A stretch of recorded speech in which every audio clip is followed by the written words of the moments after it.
Hey, Julia, can we talk? What's up, mother-in-law? Well, it's not easy for me to say this, but I'm not exactly living a lavish life myself.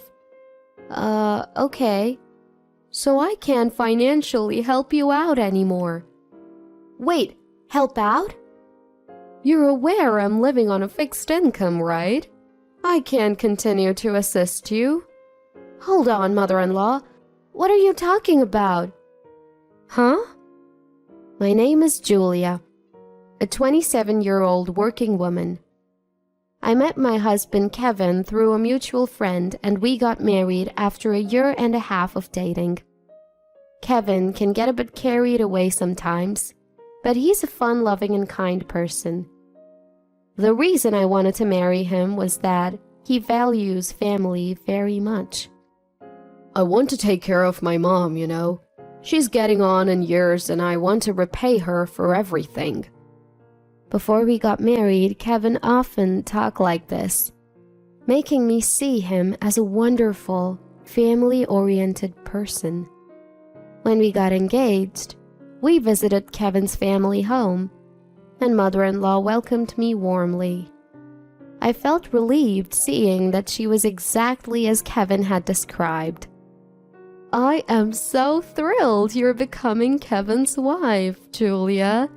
He's lucky to have such a wonderful woman. Mother-in-law has always been kind to me, even after we got married. If you're busy with work and can't manage the household, feel free to ask for help. Thank you, mother-in-law. In-laws are a common issue for many, but between us, there's no tension or harassment. In fact, we have a very good relationship, like a real mother and daughter.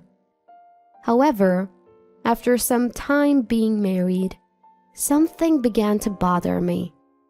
Not about mother-in-law, but about Kevin.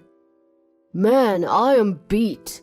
Let's go over to Mom's place today and get some dinner, huh? What are you talking about?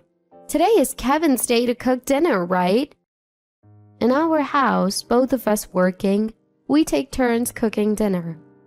On Kevin's cooking day, this is what he said as soon as he got home.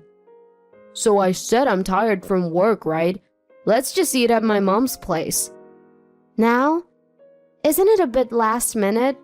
Won't it be a hassle? It's fine. Mom would love having us there. It makes things more lively.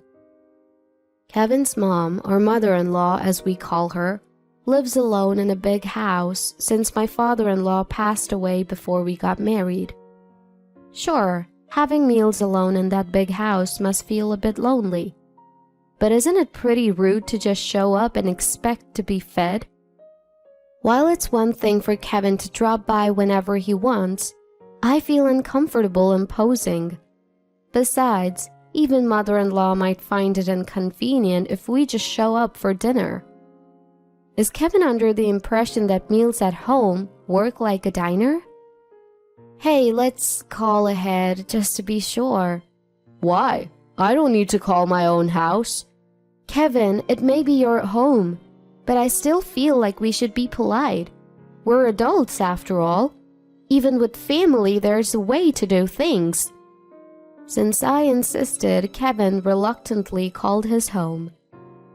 She said it's fine. Really? She didn't say we're imposing? No, she didn't. Mom said, come on over.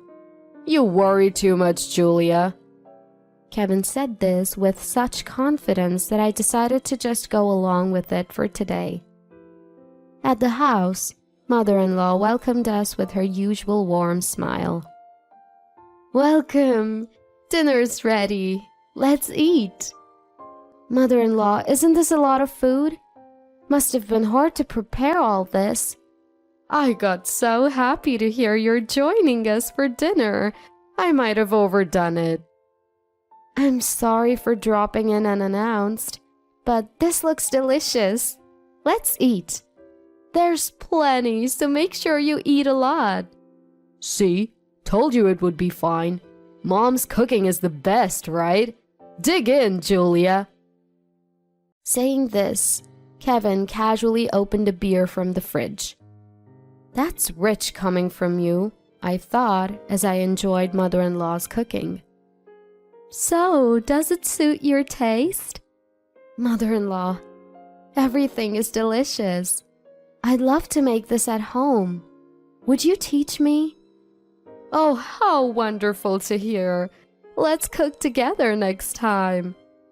Thank you. I'm looking forward to it. In reality, mother-in-law's cooking was absolutely delicious and full of homey warmth.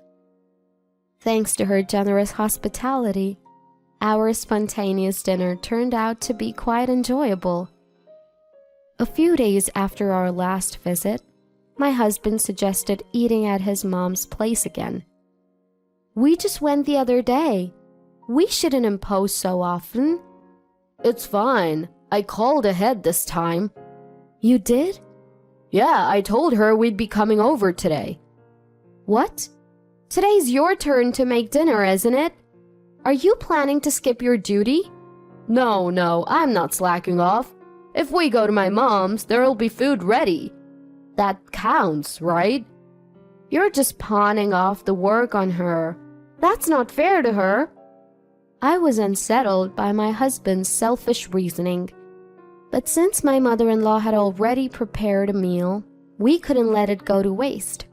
Feeling guilty, I went with him to visit his family home. Sorry for dropping by so frequently, Mom.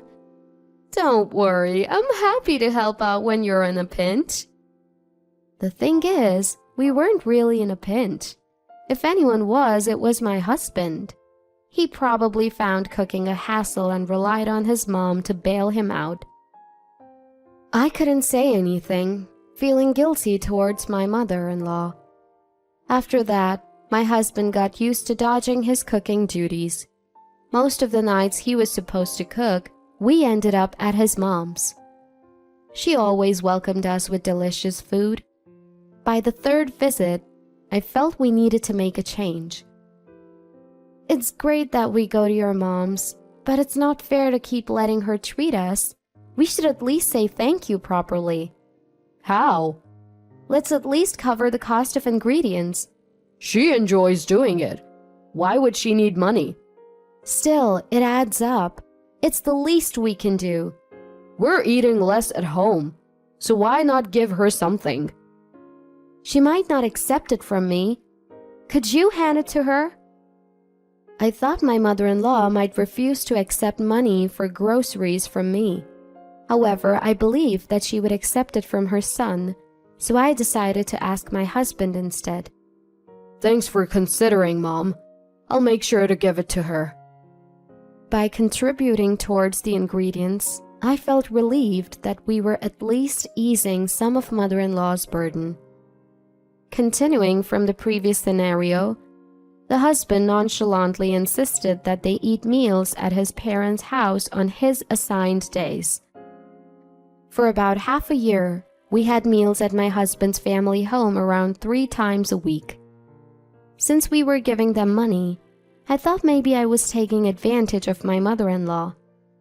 Then, one day, I was hit with an unexpected truth. Ah, another delicious meal.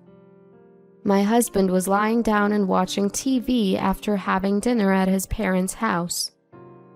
My mother-in-law and I were cleaning up after the meal. Usually we'd chat cheerfully as we tidied up, but today, mother-in-law looked serious. Wondering what was wrong, she started to talk. Julia, can I talk to you? What is it, mother-in-law?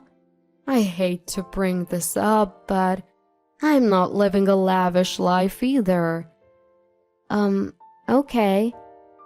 So I can't continue to support you guys. Support? What are you talking about? You know, we're living on a pension, right? We can't afford to help you anymore.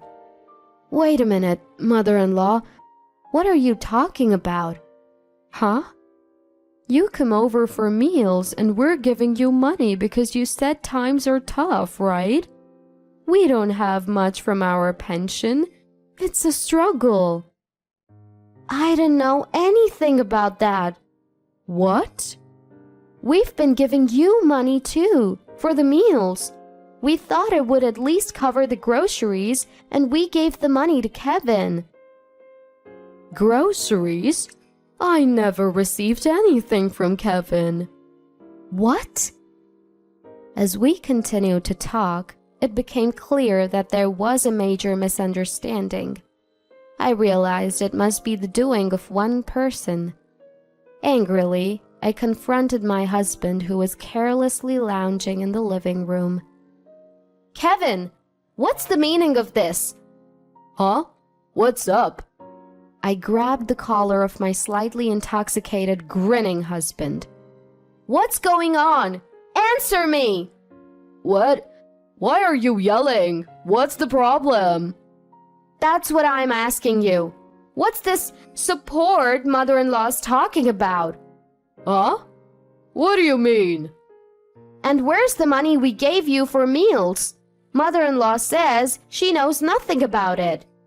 Well, you see..." Suspicious. Very suspicious. Unable to explain where the money had gone, my husband started to stammer, his eyes darting around. My husband, whose collar I had just grabbed and shaken, resettled himself with a pale face. "So, what's going on?" "What are you talking about?" "Really? You're still playing dumb?" Even my usually gentle mom was infuriated by Kevin's vague demeanor. "You came to us saying you're in trouble.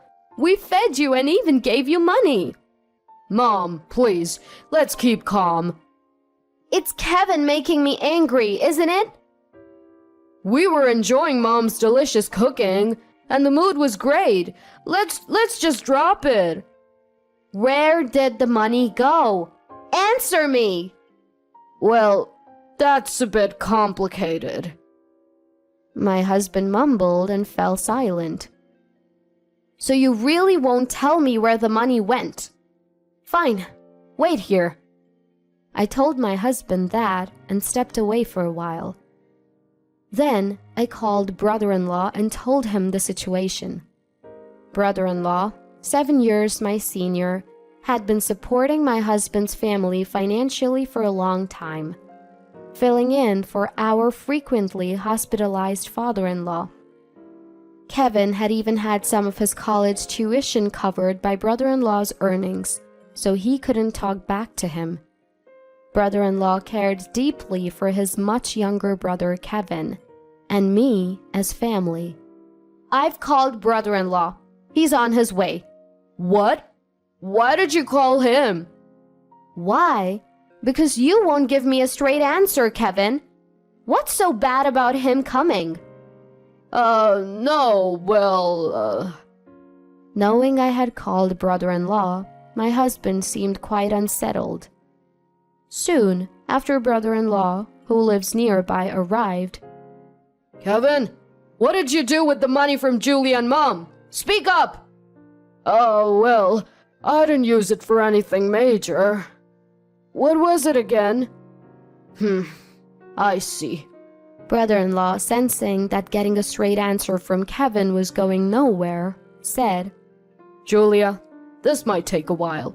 I'll get to the bottom of this. You should head home for now." "Julia, I'll go home with you." "Nope, you're staying right here. Don't you think you'll get any sleep tonight? You're off work tomorrow anyway. Let's have a long talk." "Thank you, brother-in-law. I appreciate it." "Julia, help me!" Ignoring my husband's soft plea, I went back home. Though I returned to my own house, I was so worried that I could hardly sleep that night. So, the family was summoned again to my husband's parents' home the next afternoon.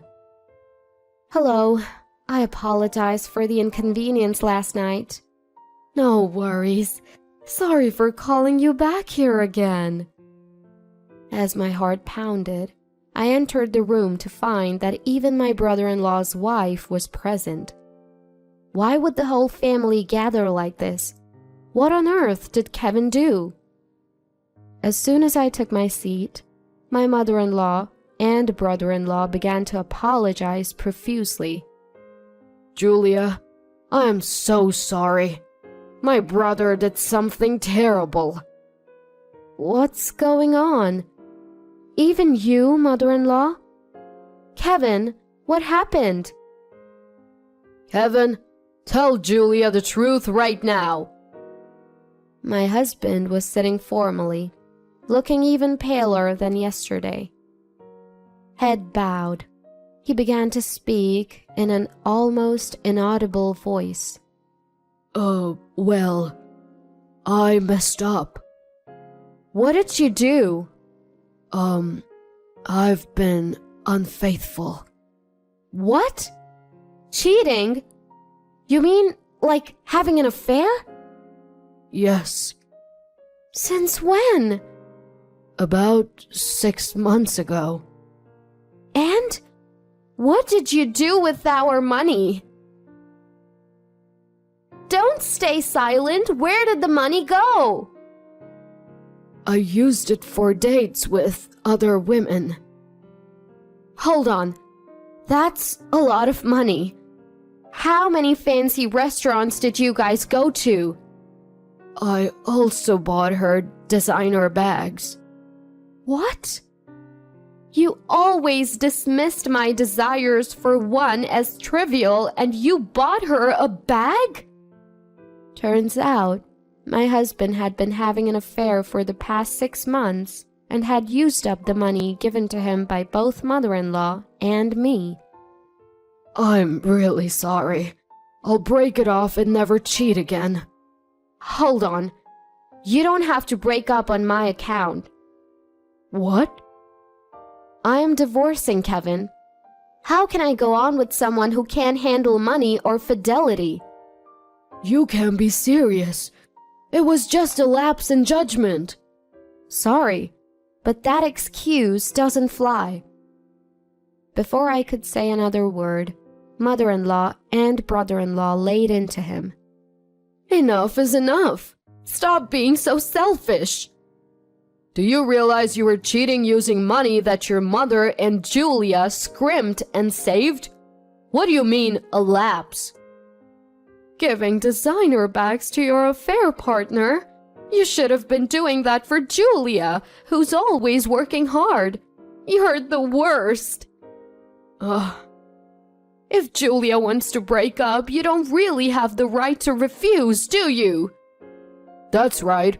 Make sure to pay back the money you both spent and also provide the deposit required for the divorce court. What? If we divorce, Julia will no longer be family. Are you all okay with that? If the choice is being manipulated by Kevin forever, isn't it easier just to split? At this point, my sister-in-law, who had been silent, finally spoke up, and it seemed my husband had given up. Then, my sister-in-law took out the divorce papers she had prepared just in case.